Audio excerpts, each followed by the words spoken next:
ஒரு பொண்ணுக்கு ஒரு பாட்டில் தந்து பார்த்தீங்கன்னா கிடைக்குது. அது மூலியமா ஒரு ஃபேமிலி சாப்பாடு சாப்பிட்டுன்னு தந்து பார்க்குறாங்க. பார்த்தா அங்க ஃபுல் அண்ட் ஃபுல்லுமே தந்து பிளாஸ்டிக் சாப்பிடுற மாரி தான் அவங்க கண்ணுக்குன்னு தந்து தெரியுது. அந்த பாட்டில எடுத்துட்டு பார்க்குறாங்க. அவங்க நார்மலா சாப்பிடுறாங்க. அந்த பாட்டிலோட ஹோல்ஸ் மூலியமா தந்து பார்த்தா, அவங்க ஏதோ வந்து பார்த்தா பிளாஸ்டிக் சாப்பிடுற மாரி தந்து நம்ம ஹீரோயினுக்கு தெரியுது.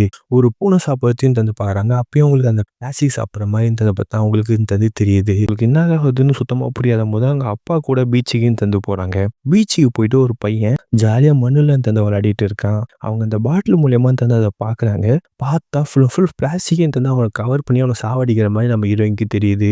உடனே பயந்துகிட்டு ஹெல்ப் பண்ணலாம்னு சொல்லிட்டு பார்த்தா போறாங்க. பார்த்தா அது அவங்களுடைய இல்யூஷன் தான். அந்த பையன் இன்னும் வந்து பார்த்தீங்கன்னா, அவங்க ஃப்ரெண்ட்ஸ் கூட ஜாலியா தான் தந்து அந்த மண்ணுல விளையாடிக்கிட்டு இருக்கான். ஹீரோயினோட அப்பா வந்து அவங்களுக்கு ஜூஸ் வாங்கிட்டு வந்து குடுக்குறாங்க. அதுவுமே அவங்களுக்கு பிளாஸ்டிக் மாரி தந்து தெரியுது. அப்புறம் தான் வந்து பார்த்தீங்கன்னா காட்டுறாங்க. இந்த இடத்த ஃபுல் அண்ட் ஃபுல்லுமே வந்து பார்த்தீங்கன்னா, பிளாஸ்டிக் கொஞ்சம் கொஞ்சமா வந்து கவர் பண்ணிட்டு தந்து இருக்கு. ஃபியூச்சர்ல எல்லா விஷயமே வந்து பார்த்தீங்கன்னா அழிஞ்சு, பிளாஸ்டிக் மட்டும் தான் வந்து பார்த்தா இருக்கும். அந்த பிளாஸ்டிக்க சாப்பிட்டு தான் இவங்க எல்லாமே வந்து உயிர் வாழ போறாங்கன்ற மாரி காமிக்கிறாங்க.